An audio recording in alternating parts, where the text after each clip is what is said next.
Let's do a pantry restock.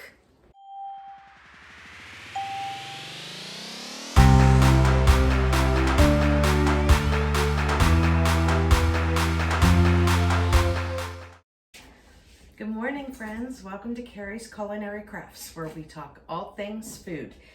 And today, I have a restock video.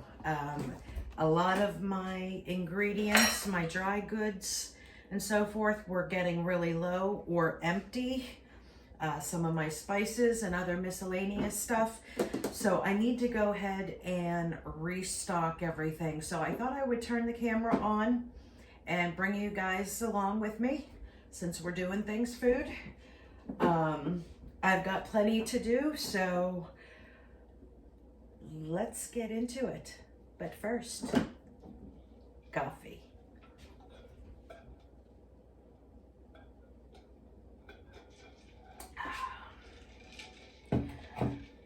Okay, first thing I'm going to do is get these eggs taken care of so I can get them in the refrigerator. I just ordered a bulk box and I had Walmart delivery bring milk and eggs. And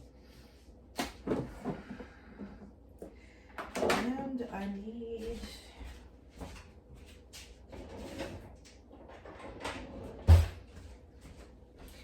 so this box of eggs is 60 eggs, and we pretty much go through this many eggs in a month. We are big egg eaters here. I'm not in a place where I can have chickens, so eggs is something that I have to continuously buy. My son, who is very much into sports, is very much into having eggs for the protein for breakfast. So he really enjoys eggs every day before school. So I have 2 of these containers here. So I will fill these with the raw eggs. And what doesn't fit in here, I will go ahead and put in my Instant Pot and boil them. And I have another container for boiled eggs. We eat salads a lot, and boiled eggs is one of our favorite toppings that we like on salads. Plus, we enjoy eating hard-boiled eggs. I will use them to make egg salad. My son will just eat hard-boiled eggs like as a snack or a side at dinner. So pretty much every week or every other week, I make plenty of boiled eggs for all the different purposes that we use. They definitely never go to waste. And if they got like buried or something in the refrigerator and I kind of forgot about them, then I will go ahead and do up some like deviled eggs, or I'll make a big batch of egg salad just to get them used up. But usually it's not a problem. I usually have to do the boiled eggs every week, 2 weeks at the tops. All right, so the rest of these I'm going to go ahead and put in here.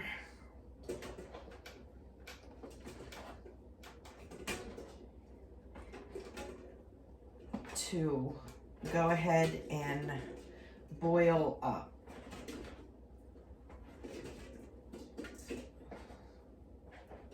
And if you've never done eggs, boiled them in the Instant Pot, I would suggest trying. I did it just because I wanted to see if the rumor was correct about if you boil your eggs in your Instant Pot that they're really easy to peel.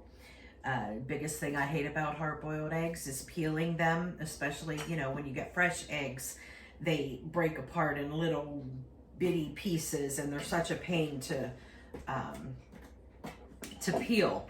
So when I got my Instant Pot, the first thing I did was tested that theory just to see if it was true. And guys, yeah, it's true. I'll never do eggs again on the stove. Yes, I can do them on the stove if I need to, but I won't ever do them without the Instant Pot, because even when I got farm fresh eggs from my local farm and they were that day's eggs, I boiled some and they still peeled right apart. So, and I know that some people do their own settings on it, but on my Instant Pot, I have an egg setting. I just go ahead and put my eggs in it and put the 1 cup of water in it and hit that egg button and leave it go. And after it's gone off, or after it has beeped, I give it like 5 minutes to come down to pressure manually, and then I will take the steam out, and then I will give them a nice ice bath to stop them from cooking so they don't overcook. Okay, now we're gonna go ahead and start restocking some other stuff. Oops, put those eggs in the fridge.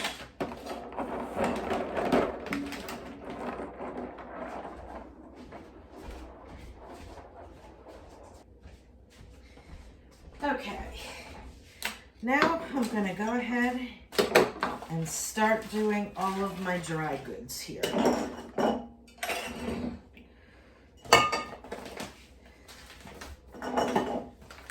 Start off with my coffee.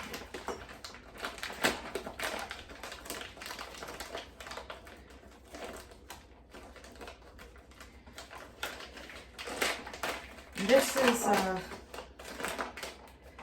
get this on my monthly shipment from Amazon. I get 2 of these a month. We go through 2 a month. And I keep back stock of 2. So, wow, I'm making a mess. So at the beginning of the month, I'll have 4 up here. And then I will, and when I empty it, I will refill it. And by the end of the month, I'm down to 2. So I'll pull those other ones forward and put the new ones that come in that month in back. I do have, if any of you have seen my freezer tour, I do have some down in the freezer. And I also have in long-term storage the vacuum sealed brick packs of coffee for long-term storage. All right, coffee.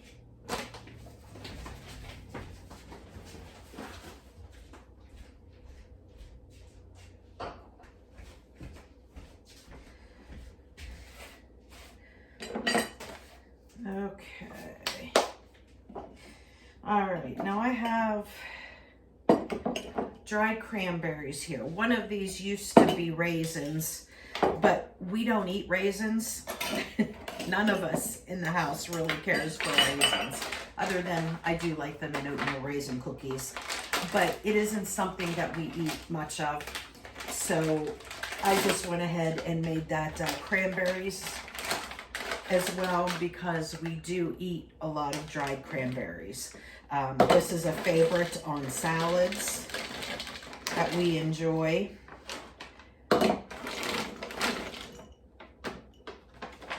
So I made 2 of these cranberries. So it looks like I'm gonna need to order another bag, because pretty much 1 bag will fit in there if I squish them, but I really don't want them squished.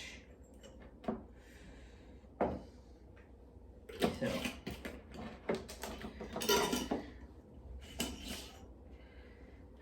cranberries.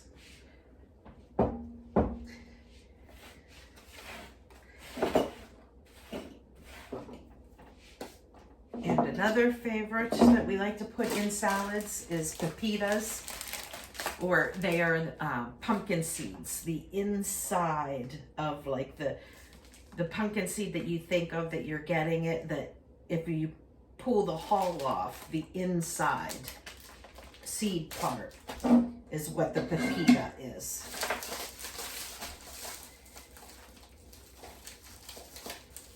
So I have 1 pint here that I get in it, you know,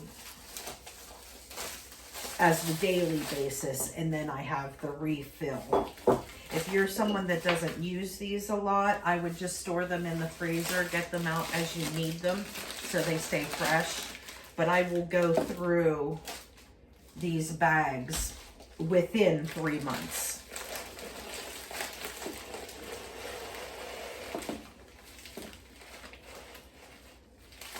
So I'm not worried about them going bad or going rancid or anything like that. I do have back stock of these, which are in the freezer.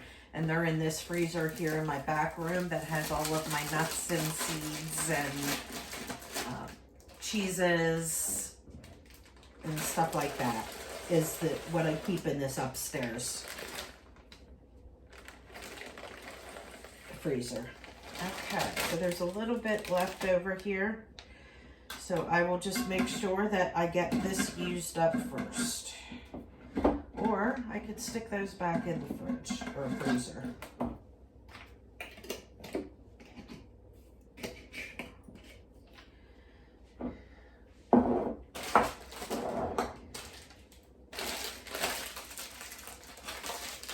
You know what? I will. I will just stick these back in the freezer so I don't need to worry about it. Although they've been frozen, I wonder if that will make a difference.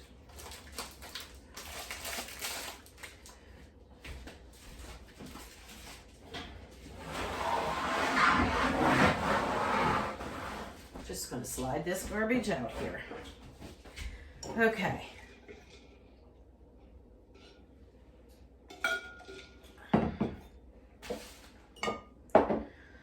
All right, next we have garlic powder and garlic powder, onion powder. Where am I? Oh, they're in the dishwasher. Okay.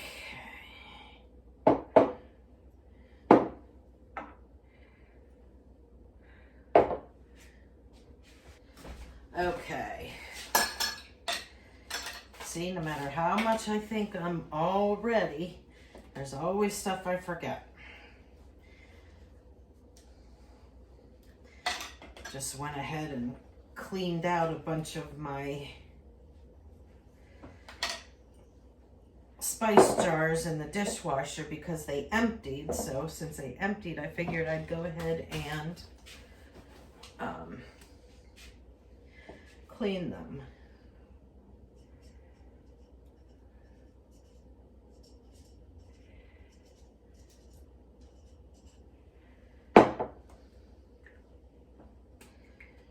Some of these labels are wearing off. Onion.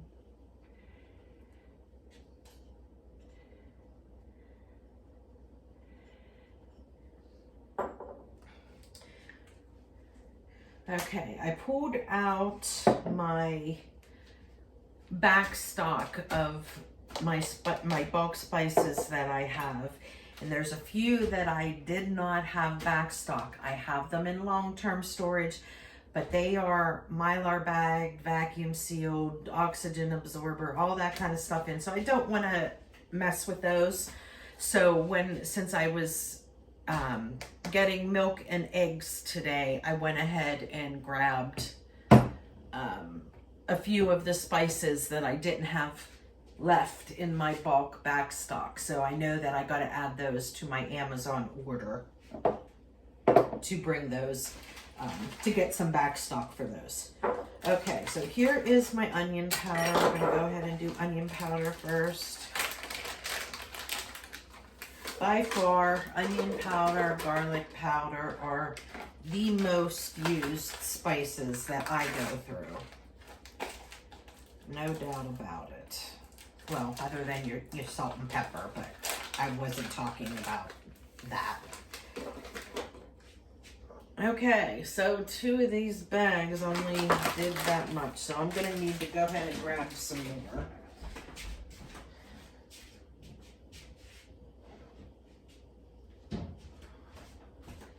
So I'm just gonna pull out my back stock here.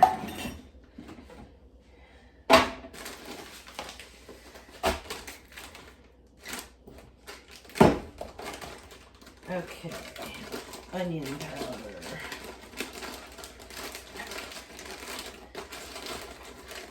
All right.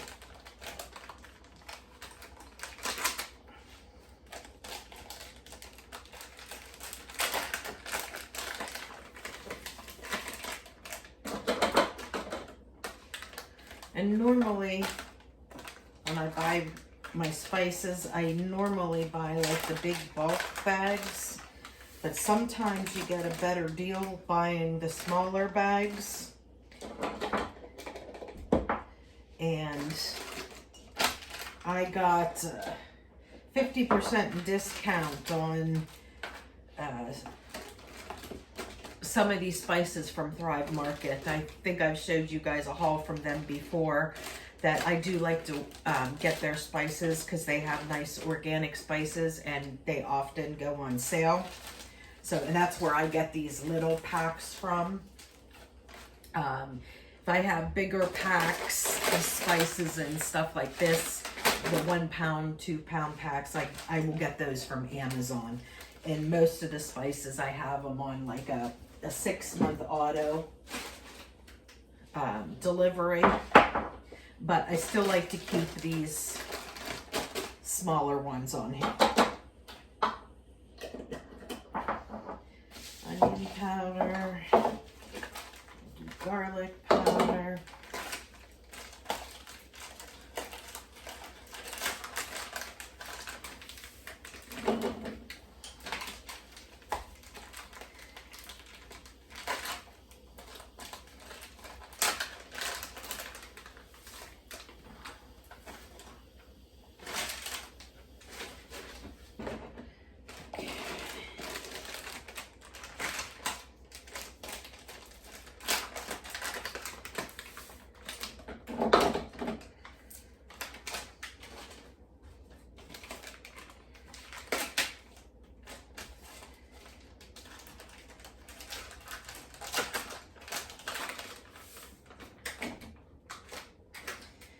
Okay, now this is garlic powder, which I had a wee little bit left over. So that's why I wanted to go ahead and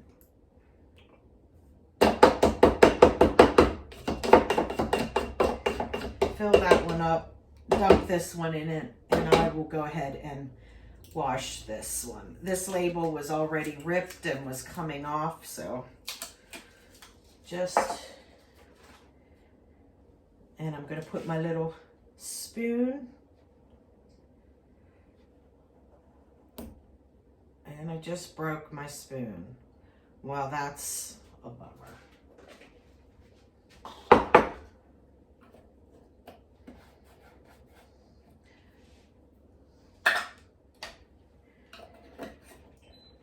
That's the old one. Okay.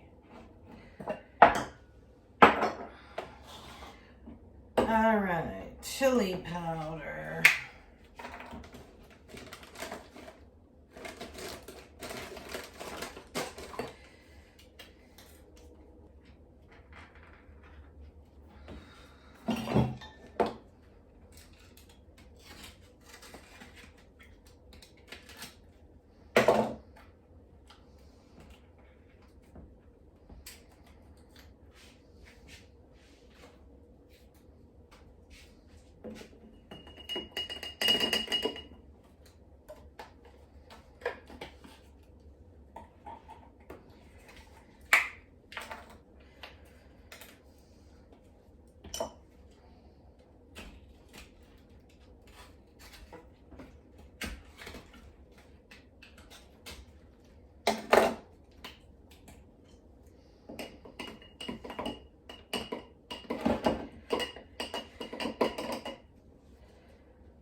Okay.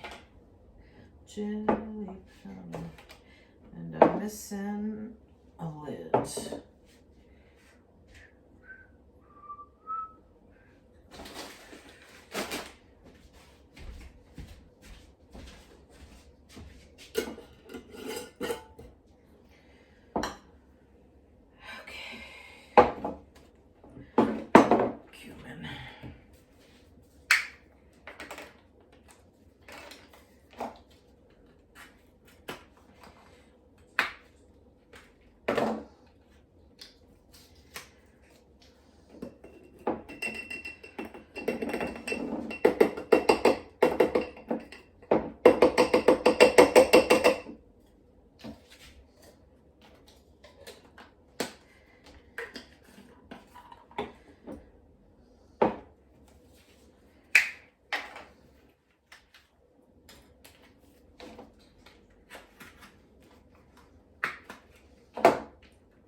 Cumin.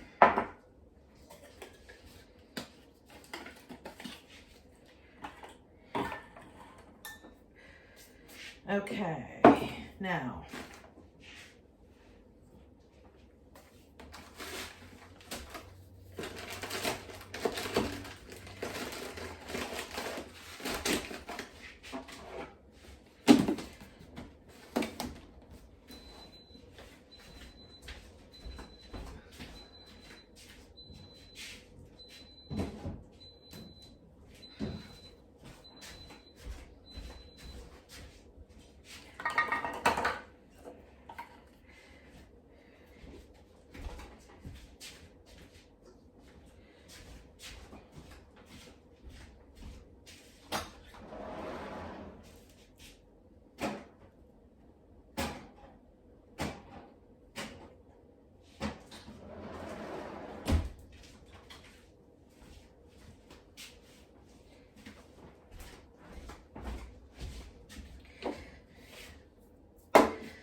okay.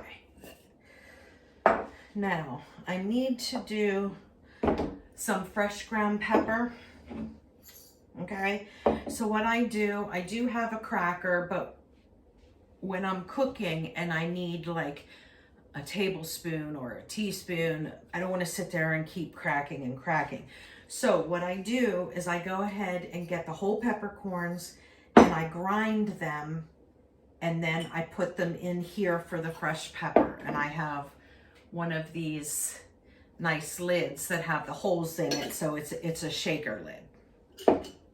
So this is what I use for my salt and my pepper when I need like a lot of it, because these are big holes. And I do that with the salt as well, because I use the pink Himalayan salt, which is a much bigger granule, so I need bigger holes. So if I need a teaspoon or a tablespoon, it's a lot easier to use this. But I need to grind down some of my peppercorns.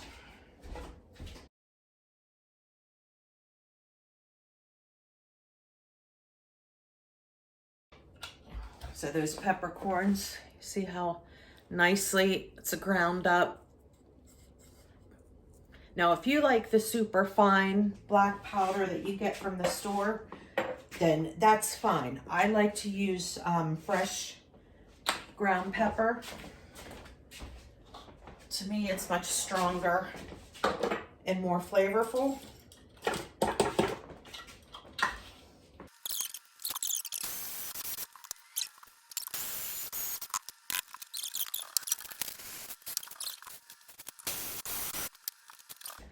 That's my pepper.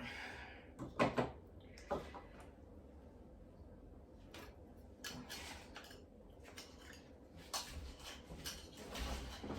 I'll show you this nice this lid. See the nice big holes, and there's a lot of them. So this is for whenever I'm cooking. Like, I wouldn't use this on the table as a salt and pepper shaker, but when I use it for cooking, a lot of it will come out at a time. All right, and I refilled this. There's still a little bit of peppercorns in here. I'm just gonna go ahead and leave them in here. Just gonna squeeze out all the air because this is a Mylar bag. And there's a silica pack in there. So I will go ahead and just leave that for now. Since they're whole peppercorns, like whole seeds, whole spices, they last much longer if they're in their whole form. Okay, here I have some star anise that I was getting low at. For those of you that watch me, you know that I make homemade teas, and my husband's favorite tea is a green chai tea, and I need this for his homemade teas. So I am going to, I'm just going to dump these in here just so I can put those on top. I'm going to put the newer ones on the bottom.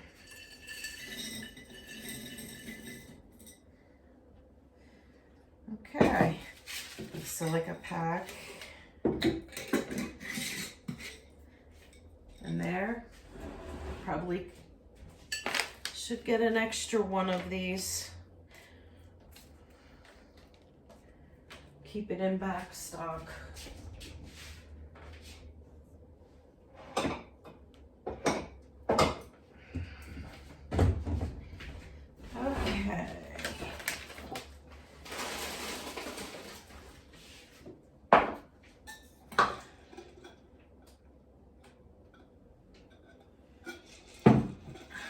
All right, next one we're going to do some dried onions.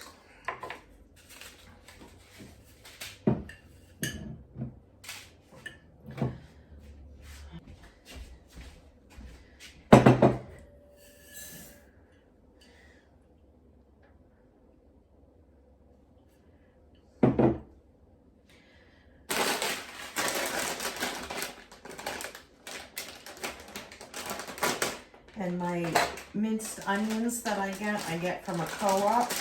And I get them in these 1 pound bags.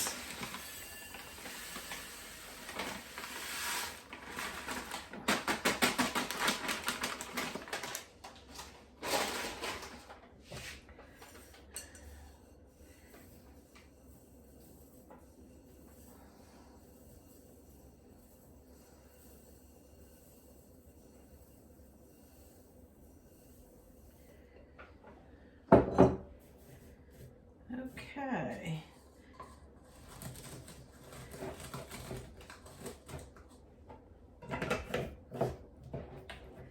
Minced onion, done. Oh, forgot the silica pack.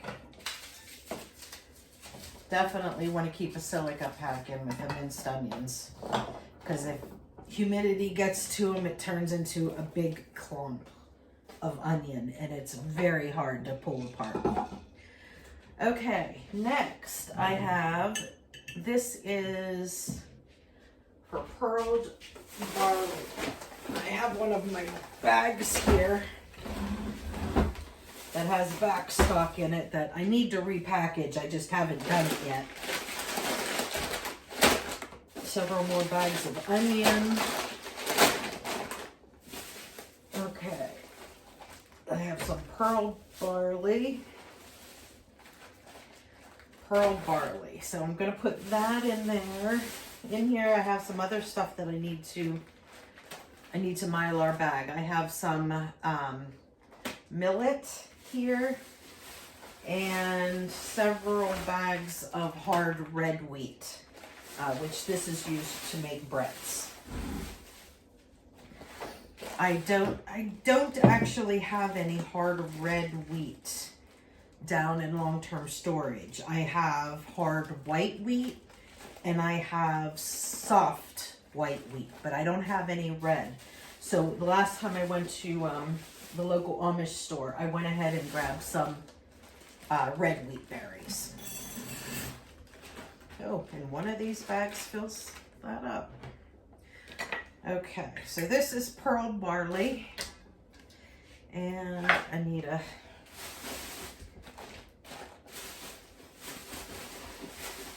pack.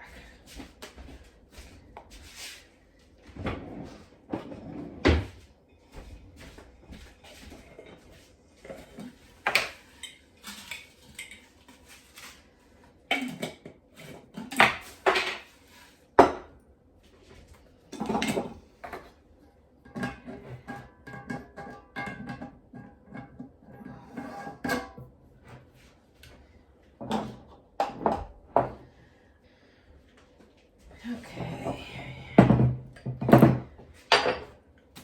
I've got some seasoned breadcrumbs here. Always like to keep these on hand. Yes, you can always make them, you know, homemade, and you can always use other stuff. But I do like to keep some for convenience.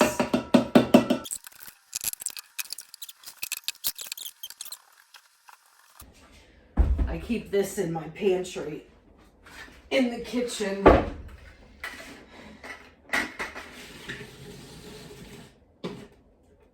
Okay, now this is my homemade pancake mix. I make it and keep it in bulk in a 6-gallon bucket because my kids love pancakes, and it's just an easy way to go ahead and make pancakes on the weekends when they're home. It was more so, I made this amount more so when they were both in school, and I would make them breakfast in the mornings before school. But now my one is off to college, and the other one only wants breakfast sometimes, and usually he wants eggs for breakfast at this point in time. So he usually just makes eggs for himself. He's in high school, the other one's in college. So I'm not like, I don't have to make them breakfast every morning all the time now, since they are much older. So this is kind of left over from when I did make it all the time. Now, I still do make them on the weekends because I do make a big weekend breakfast. And then I will always make pancakes, so there is some left over that my son can take back to school with him, or if my other son wants them for breakfast, he can have some. So I do still use it, but I'm not sure I'm gonna make this bulk amount anymore. I just may make this amount.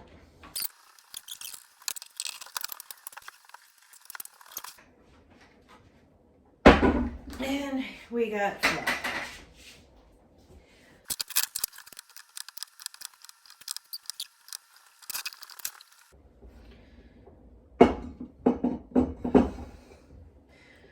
Okay, so I use a lot of flour because I make bread, buns, pretzels, you know, whatever that you need flour to make tons of stuff.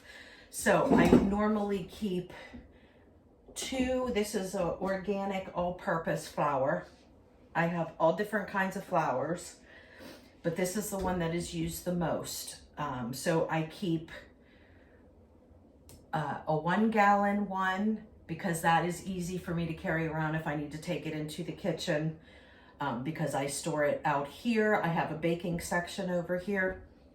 But if usually I can just use it from here, but sometimes I may have to take it in there if I'm using it for gravy or something like that, cooking on the stove. But I also have this 2-gallon jar because I go through that so fast. So I will fill this up, I use that one, and then I refill that one from here. And then usually when this one gets empty is when I go ahead and refill. But that one needed washed, so I went ahead and washed it. And there was a little bit left in this one, you know, that I just dumped in here. So I'll just put that on top, just so it is used first. And in my buckets here, the ones that I use constantly, I don't have them in Mylar bags. I just have them straight in this bucket. This is a food grade bucket, but I do keep several bay leaves in there. If you store bulk dry goods, bay leaves keeps any kind of bugs away. So, you know, I think weevils is the one thing that goes in flour. And if you, you know, a lot of people go ahead and stick their flour in the freezer, you know, for 3 days, and that'll kill off any bugs or any eggs that are in there. But I can tell you, usually I don't have space in my freezer to do that because I buy the big 50-pound bags of flour, and I never have the space to put it. Now, if I did happen to get it and I had room, I would do that just for an extra layer of safety. But when I buy actual flour, I don't plan on keeping it long term. That is what I'm using on a daily basis. So I will keep, I have 2 6-gallon buckets. This one is almost empty, and I have one more that is full. So I keep 2 on hand, and I just throw a bunch of bay leaves in there, so then I don't have to worry about, I've never had a problem with any type of bugs or anything like that. But if you have the space and the means to do it, then, you know, you can always put it in the freezer for 3 days, and that'll make sure that everything dies off. But I just use the bay leaf method because I pretty much, soon as I get a 50-pound bag, I get it because I need it, because 50-pound bag will fit into 2 6-gallon buckets, and I will use the 2 buckets, and then when I'm done, I will order another bag. What I have down in the long-term pantry is like wheat berries. I do have some flour down there, but they are Mylar bagged and oxygen absorber, so they will last a very, very long time. But these are just my everyday use of flour. Use it all the time with baking. In fact, you know what? Leave this one in here, but I think I will put one. Now that we're coming to spring, it might be a good idea to put a bay leaf in these just to make sure that no critters get in. Oh, I need to put this in.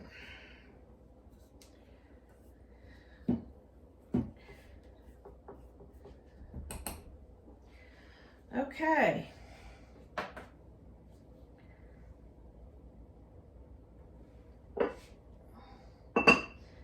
And that is that flour. Now this is it's about a quarter of a bucket. I don't know if you can see that in there. So we're getting close, but I have one full one, so I'll continue to use this one till it's empty, and then I will stick this one in the back because it's empty, and then when the other one gets real close, like this one, that is when I will purchase another 50-pound bag to fill them both up again. Okay, so that was flour. This, I don't want to put those over there yet because I want to clean my counters since I have the majority of these off. Okay, so this 5-gallon bucket here is pure cane sugar.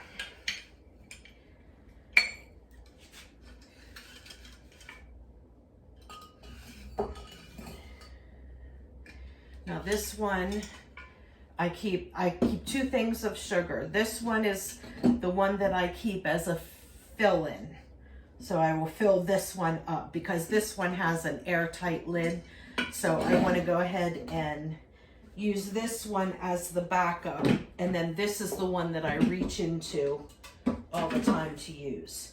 Now, sugar also, sugar really is not going to get many bugs, but just to be on the safe side, I keep bay leaves in there as well.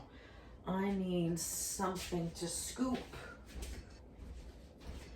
Okay.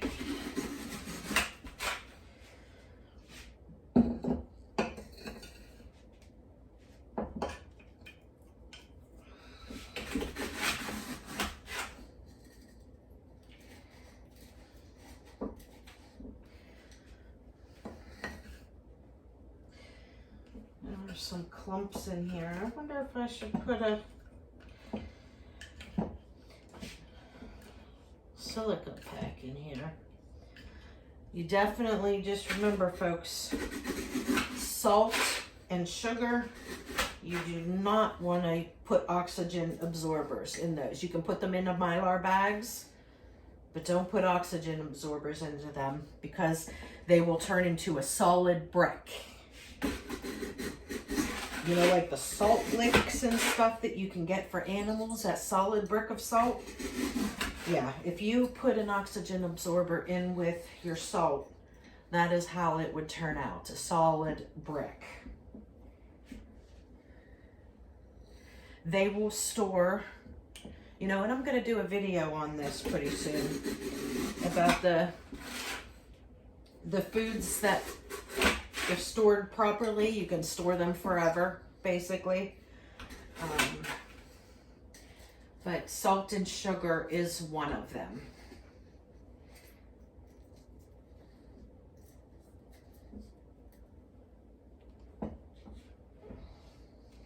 If you store them in Mylar bags and then put them in a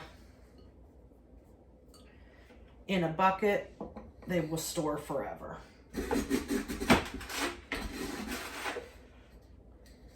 Just don't use oxygen absorbers. But I think I am going to put a silica pack in this. See if that'll help with all this clumping. It's not a big deal. These aren't too bad, but if I can prevent it.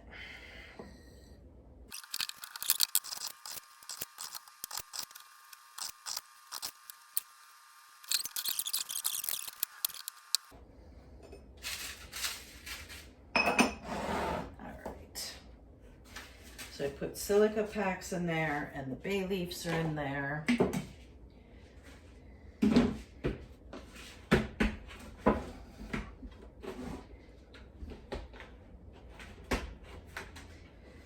All right, so let's see, what else do we have? Okay, I need those. What I keep down here and in the kitchen pantry are the ones that I use the most. The stuff that is out here on my counter.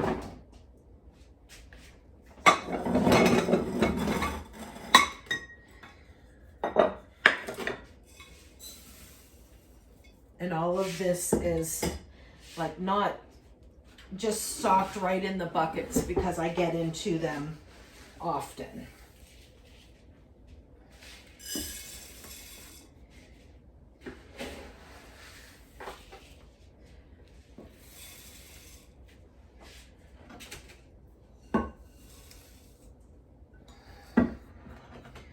Okay, there is my oats.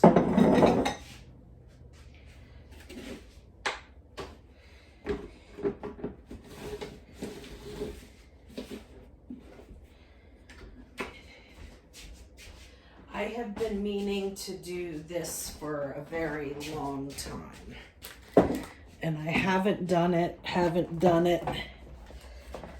So I went ahead and ordered, when I got the milk and eggs, I went ahead and ordered some hard candies.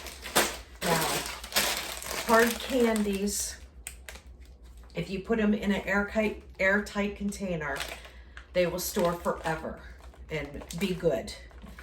So it is one thing I kept meaning to do for long-term storage. I mean, you know, think about it. It's like a big morale booster. If you're in some type of situation and you're eating rice and beans all the time, it would be nice to have a little bit of a treat.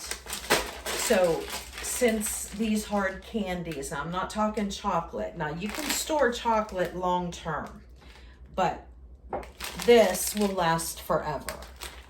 So I'm going to go ahead and stick these individually wrapped hard candies into this jar, and this is going to be in long-term storage.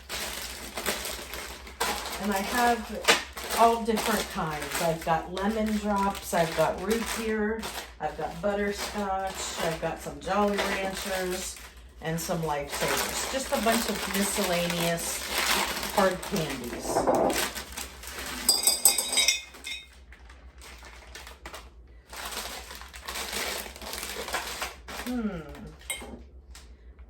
I might not fit as much in these as I thought I was going to fit in. Maybe I will do I want to do quart jars? No.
Okay, now this, I am going to put an oxygen absorber in because it will seal the lid.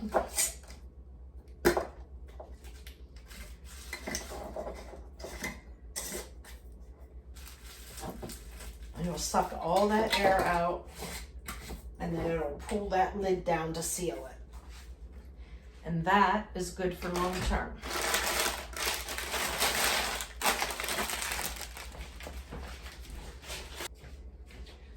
Okay, I do have another.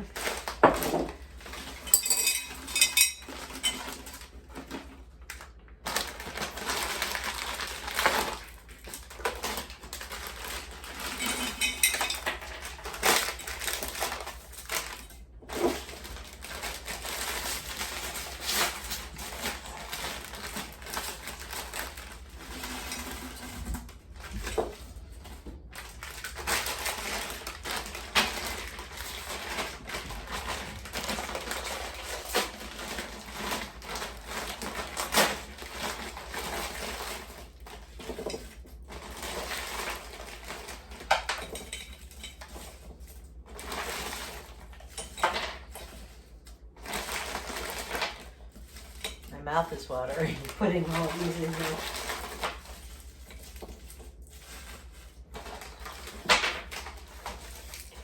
Okay. There we go.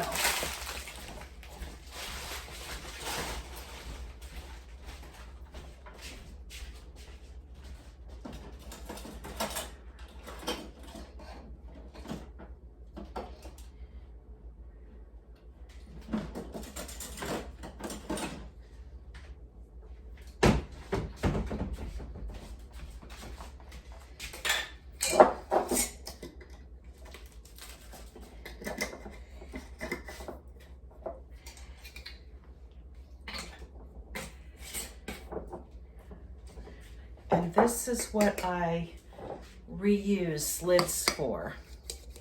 Like when you've already used them for canning, you can still use them for, especially your dry goods. You could even, I've already even used them for canning again. They seal just fine. Usually you can get 2 seals out of them, but using them for dry goods, they will store. The oxygen will suck all the oxygen out and it seals those used lids on your jars. Okay. So there is my restocking of all of my dry goods.